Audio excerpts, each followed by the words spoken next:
Olá, meus amores, e hoje é dia de 5 minutos com Mônica Zayer. E o assunto imperdível sobre moda eclética.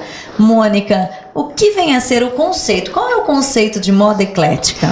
Bem, na verdade, a gente não tem mais uma tendência específica na moda, né? Os próprios estilistas, quando eles lançam as suas coleções, isso é uma coisa que acontece 2 vezes por ano, eles procuram mesclar tanto algumas coisas das coleções passadas, como, claro, alguma criação, mas atendendo a todo tipo de público. Então é muito difícil você ter uma tendência única na moda, né? Por isso que a gente diz que ela é eclética, porque você, na verdade, acaba buscando aquilo que fica bem, muito mais do que aquela ditadura, né, de você ter que usar o que foi criado. Então, nesse sentido, os estilistas acabam meio que facilitando para que a gente use coisas diferentes, mas muito mais adaptáveis ao estilo de cada um do que era há um tempo atrás. Agora, os estilistas, então, bem como as pessoas, como nós, né, os seres humanos, estão mais despojados ou então mais livres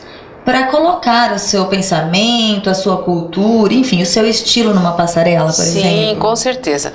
Em primeiro lugar, porque a gente diz que não existe mais criação na moda, né? Tudo que tinha que ser criado em termos de vestuário já foi. O que a gente tem são algumas modificações, por exemplo, modificação em cima de camisa, modificação em cima de calça, modificação em cima de vestido, mas a introdução dessas peças no vestuário feminino e masculino, todas essas peças já foram introduzidas, então não existe mais criação. A gente tem releituras, né? E aí, em função disso, é que os estilistas vão colocando uma ou outra coisa diferente, um outro detalhe diferente, mas sempre muito mais adaptável. Agora, lógico, dentro dos grandes estilistas, eu acho que são ícones, né? Citando Coco Chanel e Christian Dior, como é que ficam nessa, não sei se eu posso falar nessa atualidade ou modernidade, ou nesta moda eclética, porque eles se consideram clássicos? A gente pode considerá-los clássicos ou não? Eles acompanham isso também? Olha, Edi, na verdade, assim, eles são ícones de fato porque são os grandes nomes que ditaram essa moda que nós temos hoje. Então, eles são clássicos no sentido de serem eternos, são completamente atemporais, né? Então, vamos citar 2 situações para que a gente entenda onde se faz a presença desses 2 grandes nomes hoje em dia. Quando a gente se reporta à história da moda e a gente fala de Coco Chanel, por exemplo, a gente sabe que, como ela foi criada num orfanato, dentro desse orfanato havia também, juntamente com isso, uma escola interna onde as meninas da alta sociedade parisiense foram criadas. Essas meninas podiam usar qualquer tipo de roupa da época e usavam joias. As meninas que eram do orfanato só podiam vestir preto. E o que elas usassem de acessório, logicamente, não era verdadeiro, porque não havia como adquirir joias, né? O que aconteceu?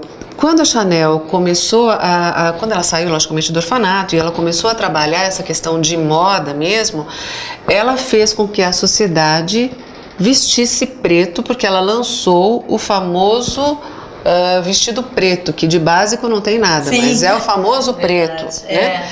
Porque o preto era usado somente para luto e para escolas internas, né? Ou para orfanatos. Ela lançou isso como moda, né? E aí as tais pérolas falsas, porque logicamente ela não tinha condição financeira de adquirir as pérolas. Daí vieram os acessórios. Pois é, vieram os acessórios, vieram as bijuterias, né? Então, quer dizer, onde é que isso se faz presente? Em toda a nossa moda, em tudo. Né?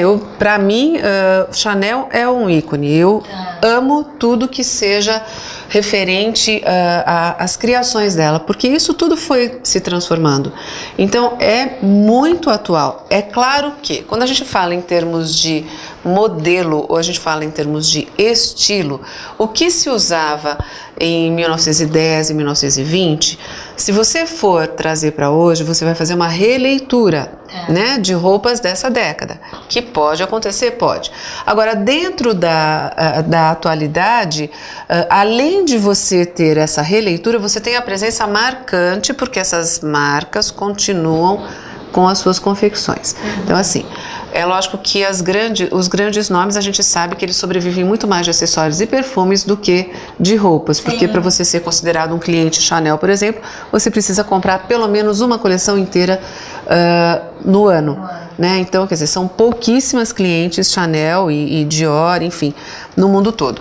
Mas você trazendo tudo isso para a atualidade, onde é que está a presença desses grandes estilistas? No estilo de cada pessoa. Então, uma pessoa mais clássica, ela vai se identificar mais com Chanel. Isso não quer dizer que uma pessoa super moderna não possa usar, por exemplo, um acessório, uma bolsa da Chanel que tenha uma conotação mais moderna. Né? Então, quer dizer, eu acredito que a maior parte dos estilistas tenha se inspirado nesses grandes nomes, e não só Chanel e Dior, né, mas muitos outros, para criar as suas coleções. Quando a gente fala do Dior, a gente tem aquela questão da economia de tecido na época de guerra, da Segunda Guerra Mundial, que foi de 39 a 45, e logo depois disso veio o New Look, né, do Dior. O que era esse New Look? A cintura super marcada e a saia godê, aquele godê guarda-chuva. Por quê? Porque a economia da época de guerra não permitia que as roupas fossem confeccionadas com muito tecido. Então, depois da guerra, eles voltaram a criar, e aí assim, aquela coisa de deixar a mulher muito feminina, porque a silhueta durante a guerra era aquela silhueta reta, até inspirada em fardas, né? E pela falta de tecido não se podia ter alguma coisa mais elaborada. Quando ele criou esse New Look em 1947, aquilo foi um boom mesmo, porque a cintura super marcada, é aquela mulher bem acinturada com a parte de baixo ultra feminina, que é aquele godê guarda-chuva. Né? Então, quer dizer, onde é que isso está presente? Nós estamos usando novamente esse estilo de vestido cortado na cintura com a parte de baixo rodada. Então, quer dizer, eles estão presentes sempre, né? Não tem como.